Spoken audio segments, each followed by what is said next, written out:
Praise lord. ఈ దినము దేవుని వాక్యము కీర్తన 37 మరి 25 వచనము. నేను చిన్నవాడనై ఉంటిని, ఇప్పుడు ముసలివాడనై ఉన్నాను. అయినను నీతిమంతులు విడువబడుట గాని వారి సంతానము భిక్షమెత్తుట గాని నేను చూచి ఉండలేదు. దినమెల్ల వారు దయాళురై అప్పు ఇచ్చుచుందురు, వారి సంతానపు వారు ఆశీర్వదించబడుదురు. కాబట్టి దావీదు తన జీవితంలో మరి చెప్పిన సాక్ష్యం ఏంటంటే, మరి అతడు చిన్నవాడిగా ఉన్నాడు, మరి ముసలివాడు అయినాడు. మరి అతడు చెప్తూ వచ్చిన మాట ఏంటంటే, చిన్నప్పటి నుంచి వృద్ధాప్యం వరకు తాను పరిశీలించిన విషయం ఏంటంటే, మరి నీతిమంతులు విడువబడుట అతడు చూడలేదు. వారి సంతానము భిక్షమెత్తుట కూడా మరి ఆయన చూడలేదు. మరి వారు దినమెల్లా దయగలిగి అప్పిచ్చేవారుగా ఉన్నారు.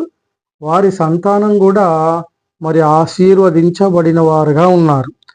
కాబట్టి దావీదు సాక్ష్యం ఏంటంటే, నీతిమంతులు విడువబడరు, అంతేకాకుండా నీతిమంతులు భిక్షమెత్తరు, అంతేకాకుండా నీతిమంతులు మరి దినమెల్లా దయగలిగి దేవుని యొక్క ఆ ప్రేమ కలిగి దయగలిగి వారు దినమెల్లా అప్పిస్తారు.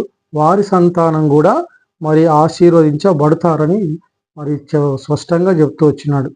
కాబట్టి మరి నీతిమంతులు మరి వారి సంతానం వారు ఆశీర్వదించబడతారు.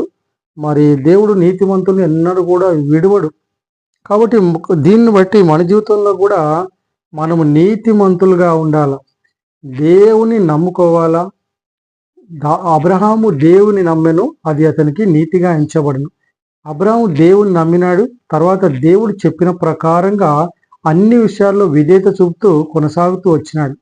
ఆ రీతిగా ఈ దైవశాస్త్రంలో చూసినట్లయితే మరి నీతిమంతుల్ని దేవుడు ఎవరిని కూడా విడవలే. ఎలాంటి కష్టాలు వచ్చినా ఇబ్బందులు వచ్చినా దేవుణ్ణి నమ్మిన వారిని, దేవుణ్ణి ఆశ్రయించిన వారిని, అంతేకాకుండా మరి దేవుని విశ్వాసం ఉంచిన వారిని, దేవుని మాట విని ఆ ప్రకారంగా చేసిన వారిని, దేవుని ఆజ్ఞల ప్రకారంగా చేసిన వారిని, దైవనీతిని కలిగి మరి కీడుకు మేలు చేసిన వారిని. కాబట్టి నీతిమంతుల్ని ఆయన విడువడు.